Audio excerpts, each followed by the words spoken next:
Hey, everyone. Welcome back to the TalkTune English podcast, where English becomes part of your daily. I'm Emily. And I'm Paul. It's so great to be here with you all today. Absolutely, Paul. Today we have a super important and interesting topic for our lovely listeners. We're going to talk about feelings. Yes, feelings. It's something we all have, right? Happy, sad, excited, all of them. And learning to talk about them in English is a fantastic step in your language journey. It really is.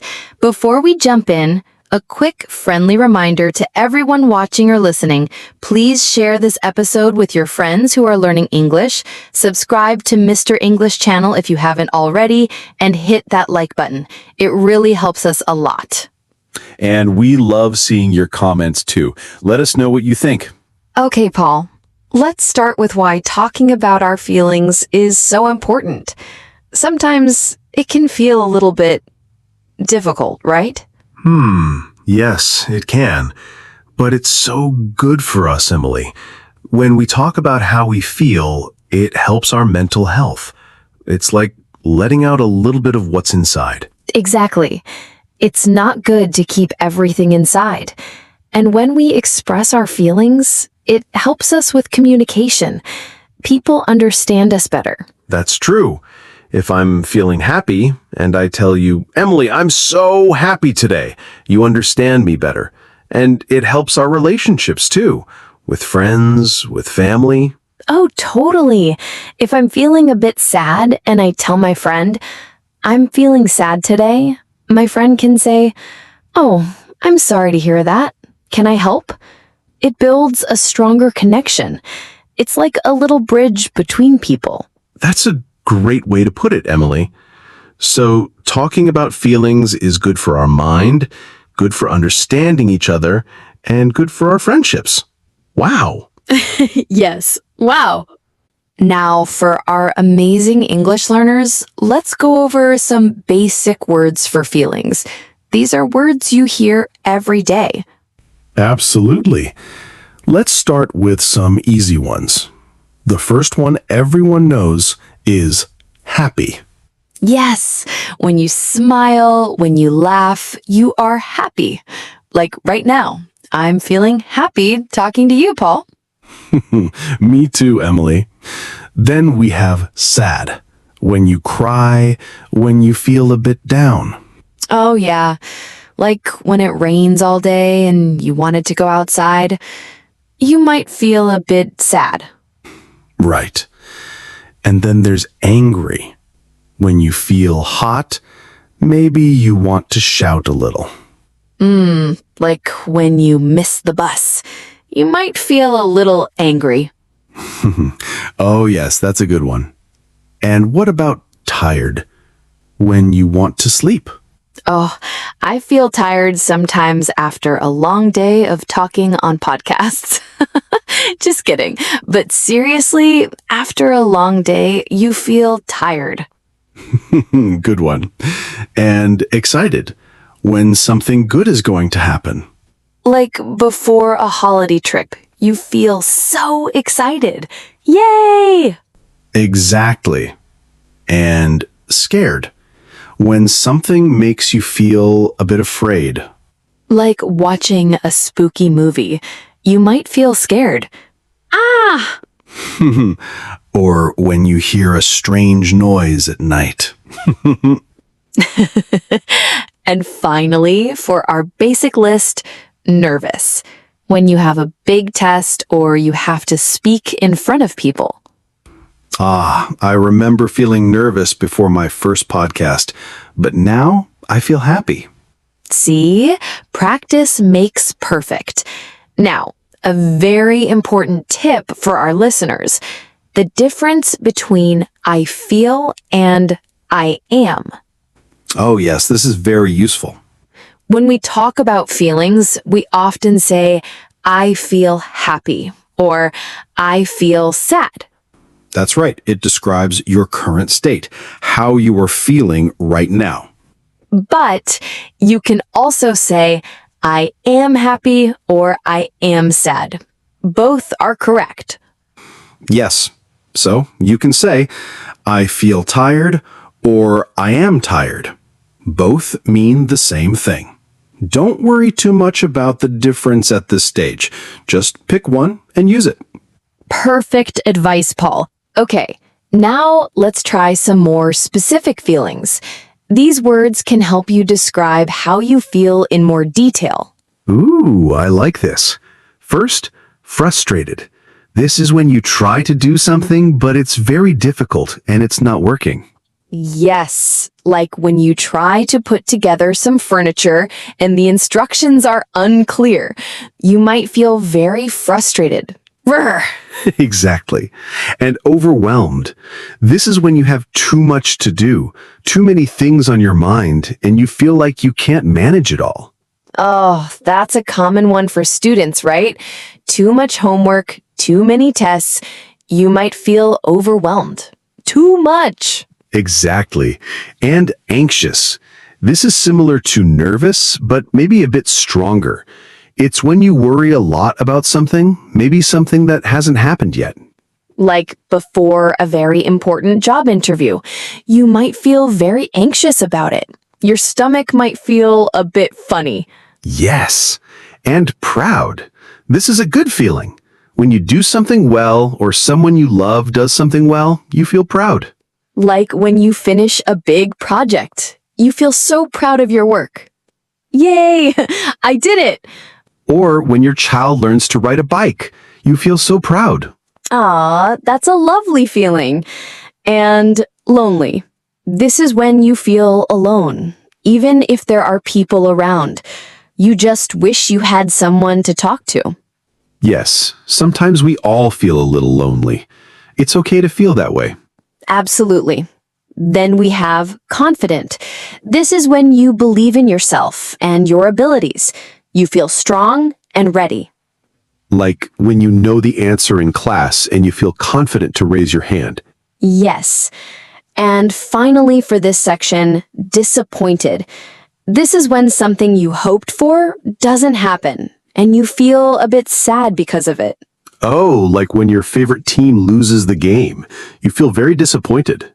Yes, that's a good example.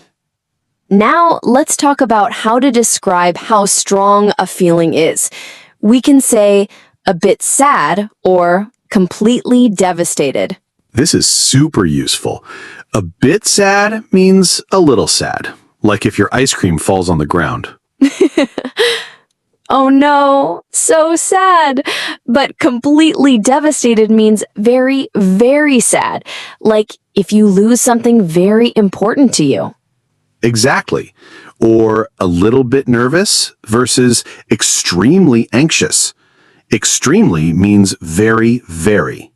So you can add words like a bit, a little, very, really, completely, or extremely to show how strong your feeling is. It adds more color to your sentences. Fantastic. Now let's have some fun with English idioms. These are phrases where the meaning isn't always clear from the individual words, but they are very common. I love idioms. They make English sound so natural. The first one is, I'm on cloud nine. Cloud nine. This means you are extremely happy, like you are floating in the sky. My vacation starts tomorrow. I'm on cloud nine. That's a great feeling. Then, I'm feeling under the weather? This one means you are feeling a bit sick, not completely well, like you have a cold. I can't come to the party tonight. I'm feeling under the weather. Yes, it's a nice way to say you're not feeling well without being too specific. Next, he's walking on eggshells. Oh, this one is interesting. If someone is walking on eggshells, it means they're being very careful not to upset someone because that person is easily angered or sensitive. Like, you have to be very careful with what you say. Yes, like fragile eggs. You don't want to break them. And finally, it broke my heart. This means something made you very, very sad or deeply disappointed.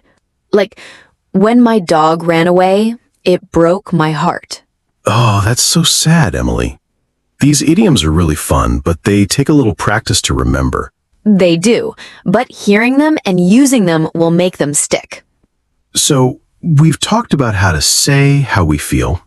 Now, how do we ask others how they are feeling, right?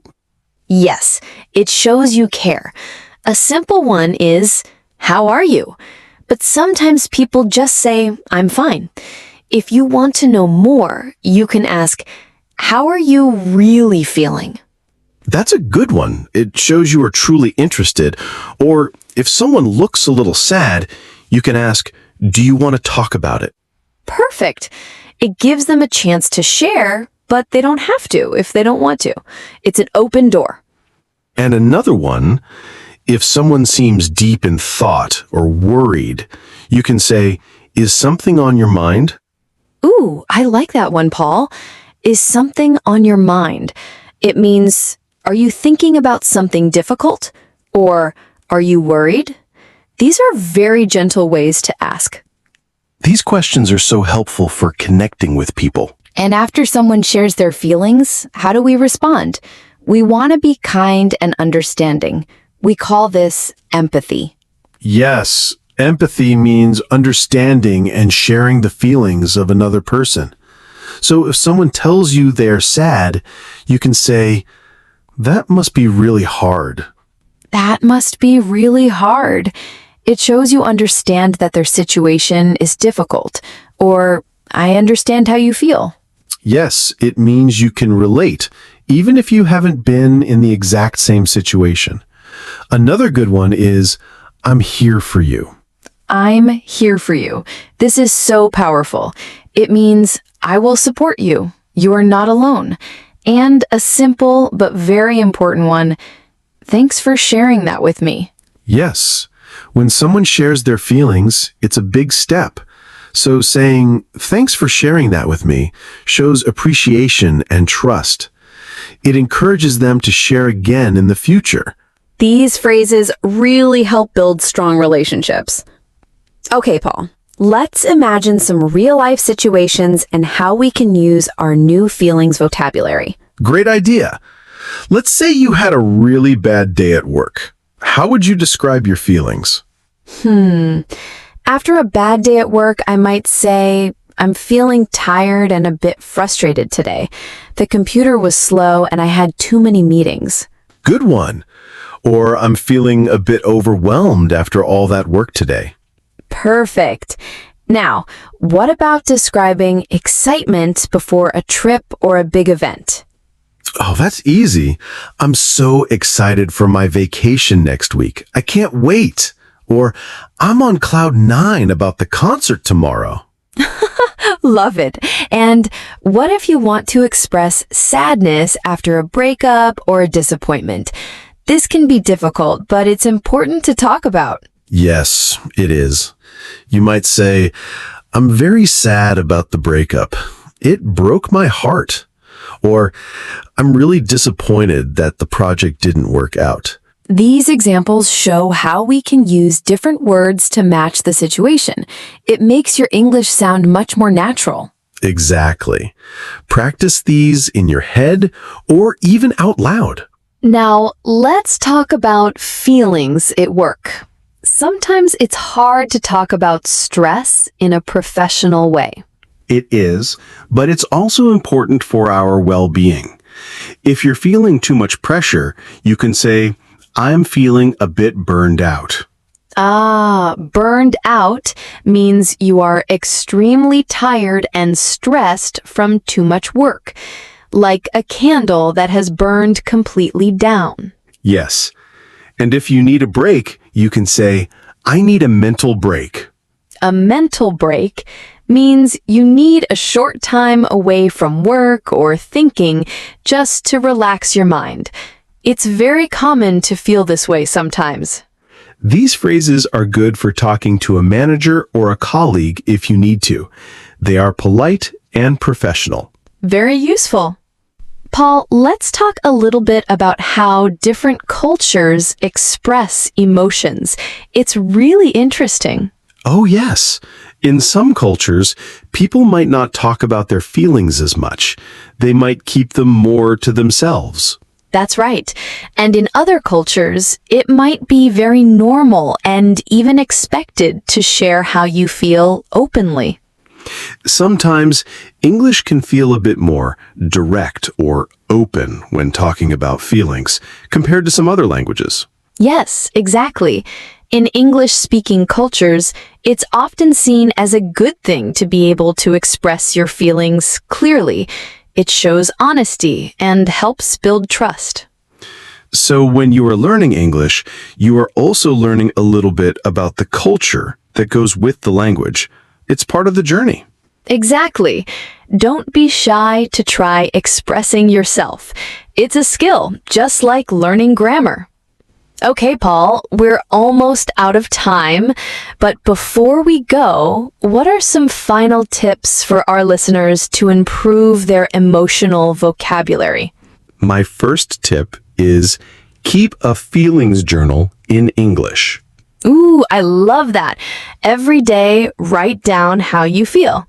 Today, I feel happy because, or today, I feel a bit tired because. Yes, it helps you practice using the words. And my second tip is practice describing your day using emotional language. So instead of just saying, my day was good, try to say, my day was a bit stressful at first, but then I felt very proud of my work. Exactly. The more you practice, the easier it becomes. Don't be afraid to make mistakes. That's how we learn. That's fantastic advice, Paul. And remember, everyone, talking about your feelings is a journey, both in English and in life. Be patient with yourself. Absolutely.